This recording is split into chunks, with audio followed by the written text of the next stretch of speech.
It is precisely because TikTok's algorithm is so different than the YouTube algorithm that we have to take such a different approach to creating our content. I think most influencers in the space are looking at Instagram on a video-to-video basis because TikTok's algorithm really does score your videos on an individual basis. But there's a huge mistake here. They're completely abandoning any merit to building an actual audience on TikTok because videos perform on their own so well. And I think that your new TikTok strategy should be a multi-video strategy if you're going to have one. Because as much as TikTok allows you to push individual videos with no current followers and swing for the fence, there's a strategy that works, and I tripped over it by accident when I switched my content from Airbnb to dating. And I'm gonna tell you all about it in this video. Let's jump in. Welcome back, gladiators. For those of you who don't know, I have the biggest niche content channel for Airbnb. I've been the biggest influencer in the space for like 4 years. It's been real fun. I've always been bad at TikTok. I've always been bad at Instagram until recently. And I decided, I got a wild hair, I just decided to switch my content to dating for a while because some lady said something I just didn't agree with.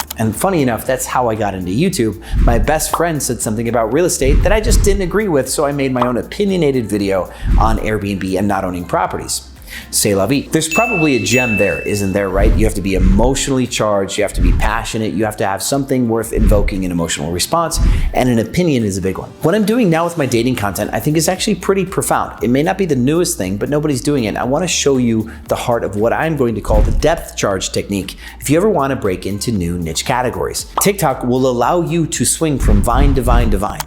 I can go from Airbnb content to leadership, to dating, to masculinity, to spirituality. I can go into anything I want to, but I don't think it's so simple just to do it one video at a time. If you want to swing for the fence and have a viral video or a series of viral videos, then the depth charge technique will set you up for success in any new niche that you get to. And it's really all about audience psychology. So this is gonna be a fun video like this one. Strap in, subscribe for more really nerdy psychological content creation stuff. Because here on this channel, what we're focused on doing is creating videos based on real actual value, not a lot of gimmicks. And that way you don't ever have to pay for ads. If you ever do any coaching, any webinars, you can do it all organic, never spend a single dollar on ads, and have a really healthy margin on anything that you ever sell online because you focused on integrity first. An example is I just did a series of webinars, and you'll see on this channel how I made over $50,000 per webinar, did about $135,000 in a month in webinar sales when I didn't run a single ad on my other channel, Sean Rakijic, formerly Airbnb Automated, because I built an audience that cared about the content that I gave, and I gave real value. Instead of being pushy or flashy, we have an authentic audience base, and that's the power of this. So the depth charge technique, I'm not sure if I'm gonna say this works on YouTube just the same way because people don't show up as fast on YouTube. You'll see the reason why something like this depth charge technique works really well on TikTok is because people will show up quickly, and you're gonna leapfrog your initial audience on new videos into the 4th or 5th video. YouTube doesn't do the same thing. They're gonna try to niche you and look at your last 10 videos of performance, and they're gonna really try to pigeonhole you into your content. So I don't think that you can break out of a niche and build a new audience and then piggyback off that really fast attention from a new audience on YouTube and like really have this Opus One approach.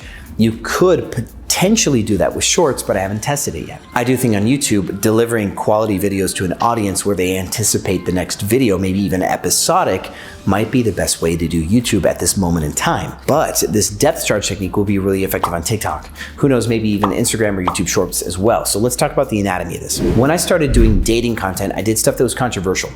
And what happens with controversial content is people will show up in the comments, either yes or no for whatever it is that you said. And you can engineer this. In whatever niche you decide to have your opinion, if you say your opinion loudly or controversially enough, other people will go, yeah, this is me, or no, I totally disagree. I like going with the affirmative. I like digging at people who agree with something that you say. My most viral video I've ever done was about how people who have ADHD and did bad in school will likely become business owners, and it got almost 7 million views out of nowhere. This is one of those breakout videos. There's also something I heard about Bill O'Reilly's content on Fox News. People who don't like Bill O'Reilly will watch like 10 or 12 times as much Fox News as people who like Bill O'Reilly. So this goes the other way. People who don't like you for very specific reasons or looking for problems to have with you will watch more of your content. So you can build up a crowd of haters or build up a crowd of yes men. The strategies can work 2 different ways. But like I said, I like to build on the affirmative. So in this one ADHD gone business owner example,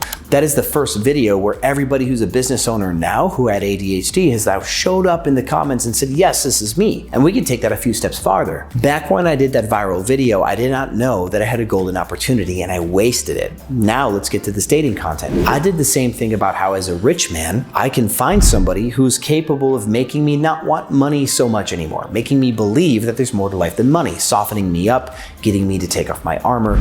And that was in disagreement with this woman who said, if you ever date a rich man, it's gonna be this lonely world, but secure the bag. Date this guy anyway, you're gonna hate your life, but date him. I'm like, no, that's not how this should work. Relationships should be healthy. Love is capable of existing even in capitalist environment, blah, blah, blah. And what happened is there's people who showed up to the affirmative who liked that message. And then in those videos, people left comments that were worthy of me leaving responses to. So that main video, I ended up responding to different comments. So like, who did you meet? How'd you change? What were those relationships like? And I started doing videos in response. What happened is I built up this little web of people who felt validated by the content that I made. This is the anatomy of the depth charge analogy here. You're trying to raise the water level of your audience, build a core audience of yes people who say, I identify with what you're saying. You want 3, 4, or 5 videos that say, these people are cool, or these people are like this, or you can identify, let's do these anthem type of pieces. And what happens is people say, yes, that's me, and they engage in the comments.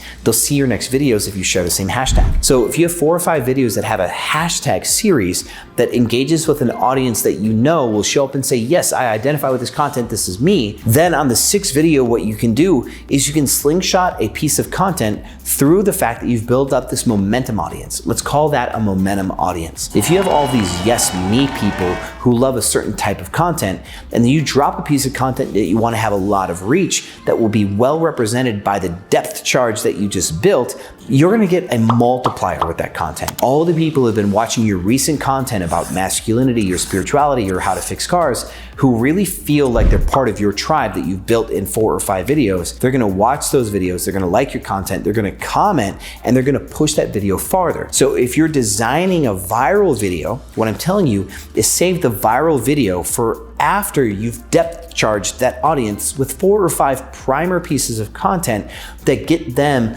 kind of wound up on the topic. If you can do relatable content, stuff that people want to share, people want to raise their hand to, and you can pre-prime that audience for what will then be the viral video, you set a platform for a viral TikTok video. So how do we do this? Well, let's say you already have a viral video handy. You've got a concept you really want to push in.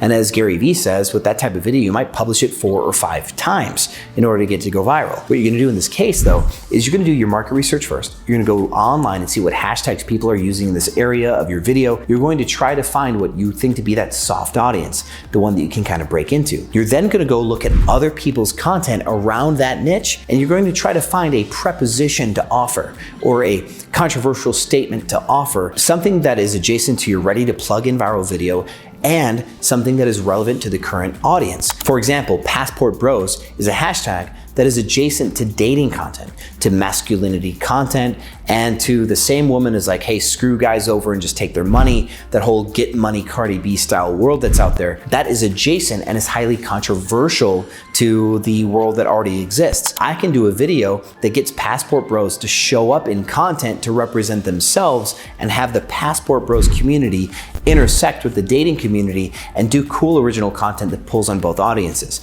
But what I'll have to do, which I've already done, is to first do videos that stirs up the dating community content. I do videos on dating up or dating rich men. I stir up that community of people who have opinions on that. And then I do videos that stir up the community of Passport Bros because I've come to their defense. And now if I want to deliver a video that is meant to change the Passport Bros and to get them to think about being more masculine and stop blaming people for their problems, they're already watching my videos because I did pro Passport Bros content, and me doing videos that tell men to be more masculine, complain less, show up in relationships better will be well represented by the group of dating folks that I've already had content on. And it causes this interesting intersection where now I get way more push from the dating community as I'm trying to launch a video at the Passport Bros community and telling them, hey, you can just chill out. And in my experience, this has gone really, really well. So not only can you build a performance on one pillar of content by delivering to someone like Passport Bros and then really launch off that, but you can develop multiple audiences on TikTok, adjacent audiences, and get them to collide together and argue in the comments and further push content into the depth of virality,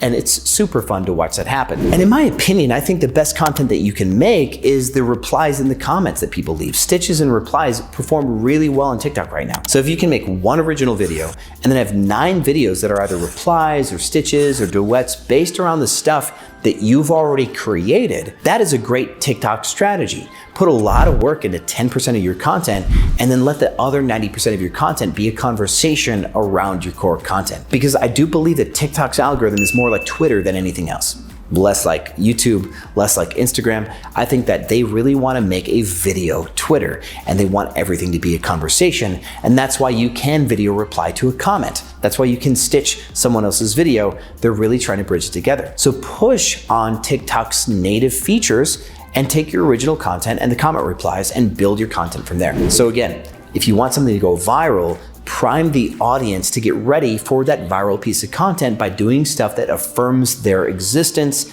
They will show up in return in reciprocity for your main video, and you can swing for the fence. If you have questions, put them in the comments. I'll be here for you guys. Much more content to come. I'll see you on the other side.